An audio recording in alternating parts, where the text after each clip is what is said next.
స్నేహ చేసిన స్వీట్ని తిన్న రామ్ చాలా బాగుంది అని మెచ్చుకున్నాడు. అతను ఒక్క మాట చాలా బాగుంది అని చెప్పటం స్నేహకి చాలా అంటే చాలా హ్యాపీనెస్ ఇచ్చింది. ఆ ఒక్క మాటకే తను మురిసిపోతూ ఉంది. ఇంకొంచెం తీసుకురానా అని ఎంతో యాంగ్జైటీగా అడిగింది రామ్ని. నో నో నో, చాలు చాలు అని తను తింటున్న బౌల్ని పక్కన పెట్టేసి ఆమెని తన ఒడిలోకి లాక్కున్నాడు రామ్.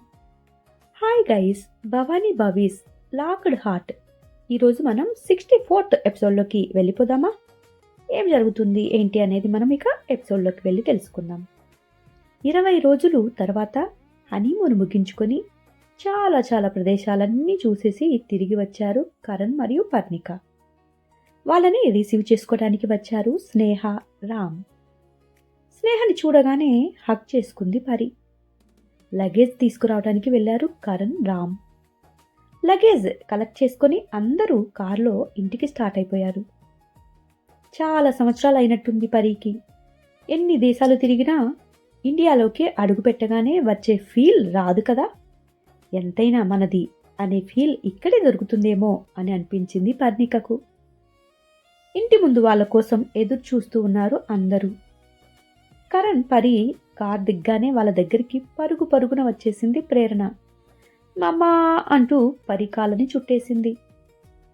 వెంటనే పర్ణిక కూడా ప్రేరణని ఎత్తుకుని, డాడీ ప్రిన్సెస్వి కదా నువ్వు, మమ్మ పార్టీకి ఎందుకు వెళ్ళిపోయావు అని అడిగాడు కరణ్ వారిద్దరిని చూస్తూ. నీకు బ్రైడ్స్ వేయటం రాదు కదా, మమ్మకి బాగా వచ్చు. చాలా చాలా డిఫరెంట్ స్టైల్స్ బ్రైడ్స్ వేయటం వచ్చు, అందుకే నేను మమ్మ పార్టీ అంది ప్రేరణ. ప్రేరణ మాటలకి నవ్వేసి ప్రేరణ బుగ్గలు ముద్దాడింది పర్ణిక. ఇక అటుపై అత్తగారు తల్లిని హత్తుకుంది. మిస్ యూ బోత్ అని అంది వాళ్ళ స్పర్శని ఫీల్ అవుతూ. మేము కూడా నేను చాలా మిస్ అవుతున్నాం, రండి లోపలికి అని అన్నారు సుగుణ గారు. ఇక వాళ్ళందరినీ వదిలి తాతగారు, మామయ్య గారు ఎలా ఉన్నారు అని వాళ్ళిద్దరి దగ్గరికి వెళ్ళి కాళ్ళకి నమస్కరిస్తూ అడిగింది పర్ణిక.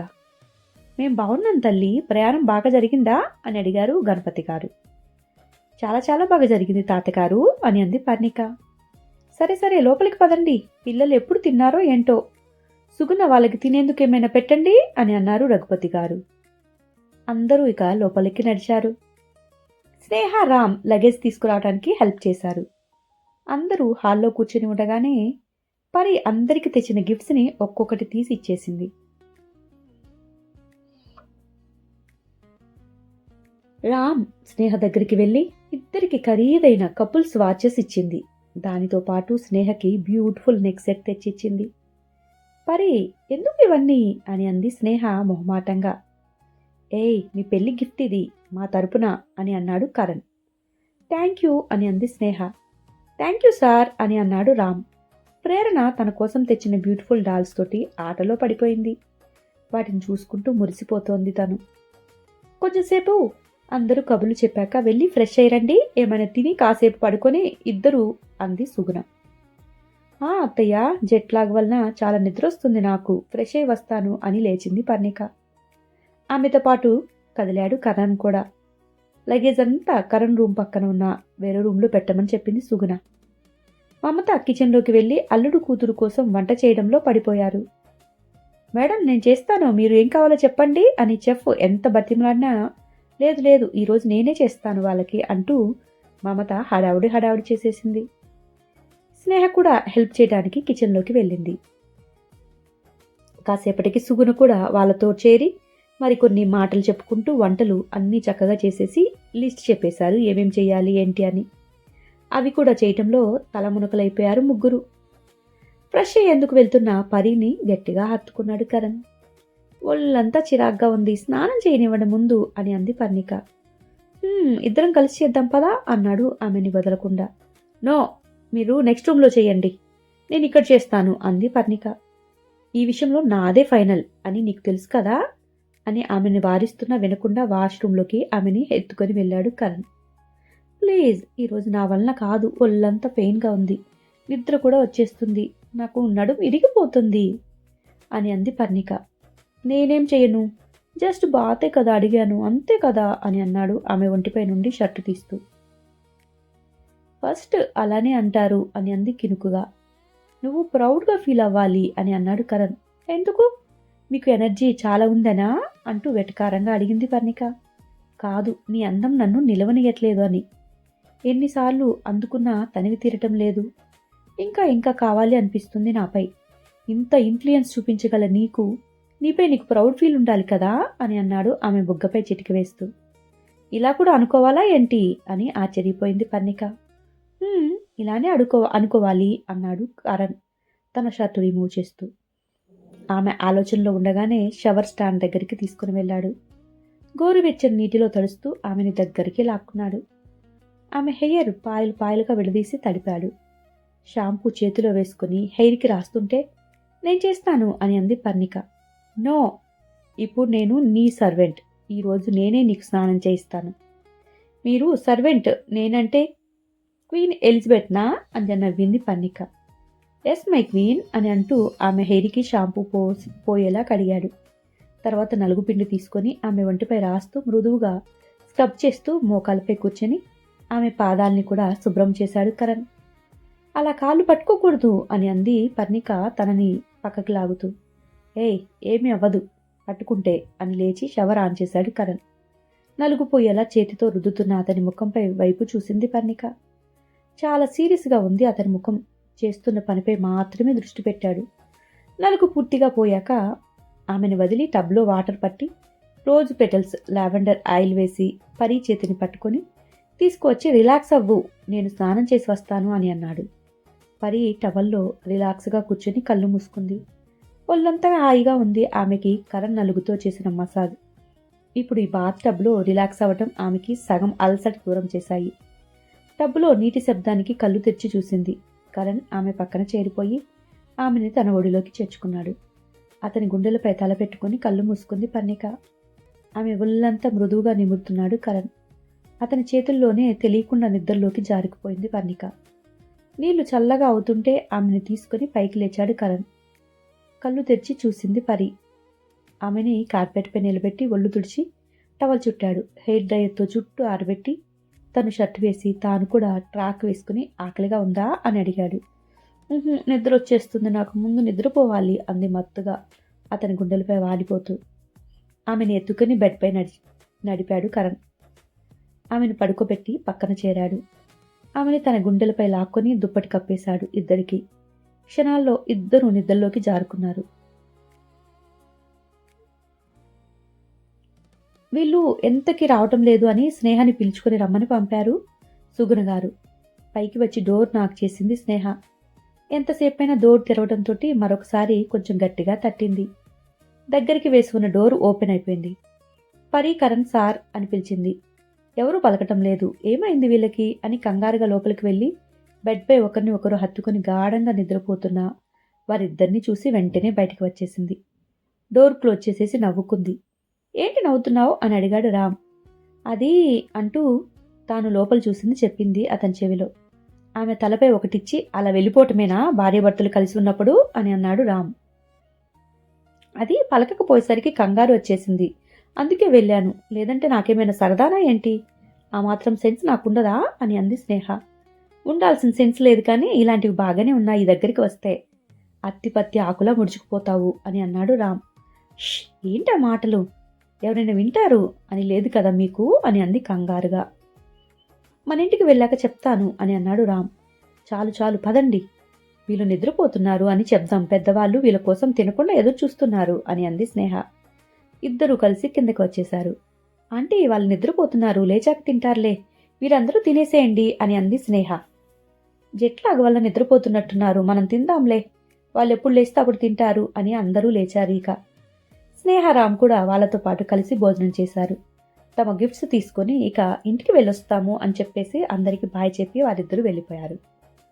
అలాగా అంత కొన్ని సంవత్సరాలు గడిచింది. ఎక్కడికి తీసుకుని వెళ్తున్నారు అది 10వ పరి అడగటం. కాసేపు కదురుగా ఉండలేవా నువ్వు, వెళ్తున్నాం కదా అని విసుక్కున్నాడు కరణ్. ఇలా కళ్ళం కంతులు కట్టి వెళ్తున్నామంటే సరిపోతుందా? నాకు అసలు ఎక్కడికి వెళ్తున్నారో తెలియాలి కదా అని ఏవేవో థాట్స్ వస్తున్నాయి అంది పర్ణిక. వచ్చేసాం కదా, ఇంకో 2 minutes అని అన్నాడు కరణ్. కారు స్లో చేసి ఒక చోట ఆపాడు కరణ్. వచ్చేసామా, అయితే ఈ క్లాత్ తీసేనా అని అడిగింది పర్ణిక. ఏయ్, కాసేపు సైలెంట్గా కూర్చో అని కసిరి ఆమె వైపుకు వచ్చి డోర్ తీసి పరి దిగేందుకు సహాయం చేశాడు కరణ్. ఆమెను పట్టుకుని జాగ్రత్తగా అడుగులు వేశాడు. అతని చేతిని గట్టిగా పట్టుకుని మెల్లిగా నడుస్తుంది పర్ణిక. ఆమెని ఒక చైర్లో కూర్చోపెట్టి కళ్ళకి ఉన్న గత్తలు విప్పేశాడు కరణ్. ఆమె ముందు ఒక స్టేజ్ ఉంది.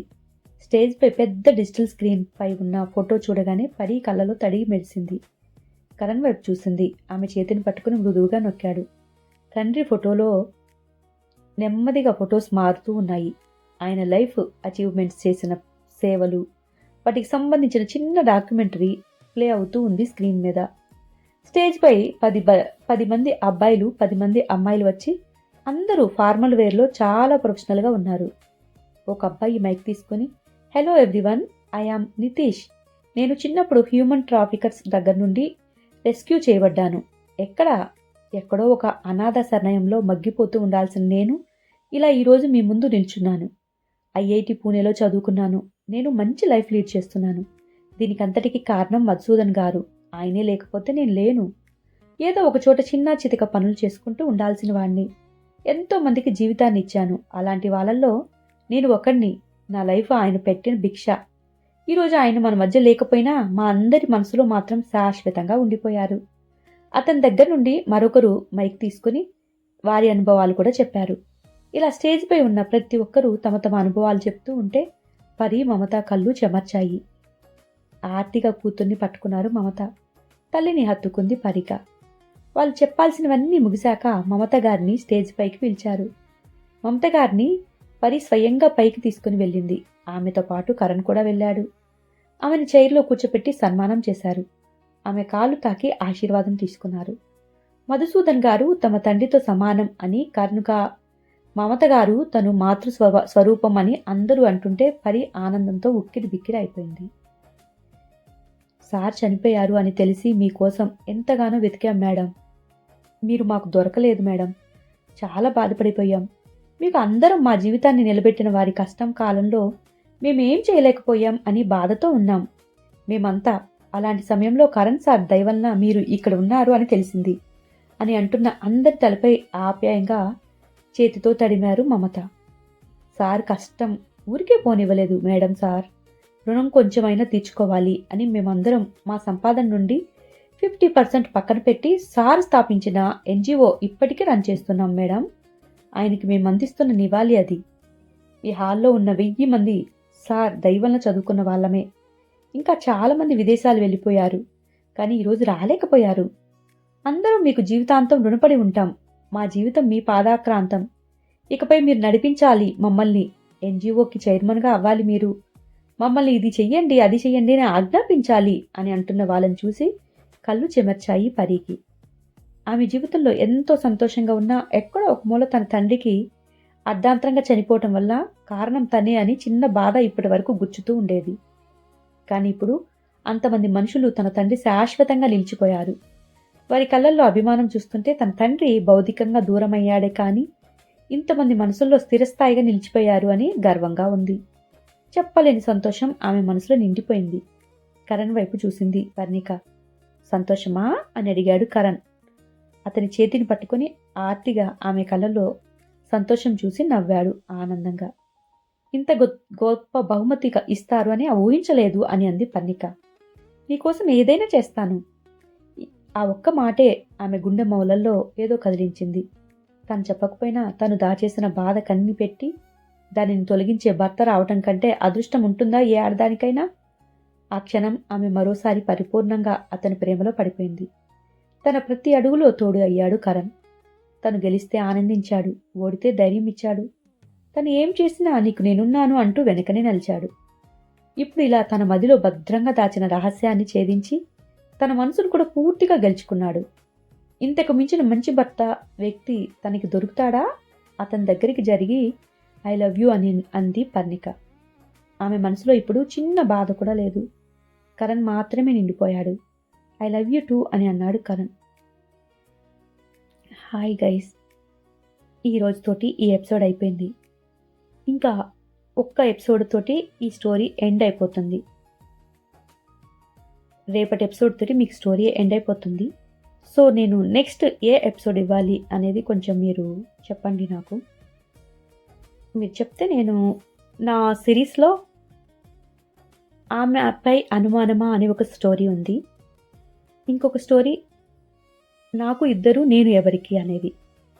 సో ఈ 2 స్టోరీస్ వీలైతే నేను రేపు ప్రోమో పెడతాను. ఈ రెండిట్లో దీని తర్వాత నెక్స్ట్ ఏం సిరీస్ పెట్టాలి ఏంటి అనేది నాకు చెప్తే ఒక స్టోరీని మీకోసం సెలెక్ట్ చేసుకుని దానిని రాస్తూ మీకు అప్డేట్ ఇస్తాను. థ్యాంక్ యూ గైస్, ఇంతవరకు సపోర్ట్ చేస్తున్న మీ అందరికీ. ఇక మీదట కూడా మీ సపోర్ట్ ఇలాగే ఉంటుందని నమ్ముతున్నాను. బాయ్, మరలా నెక్స్ట్ ఎపిసోడ్లో కలుద్దాం.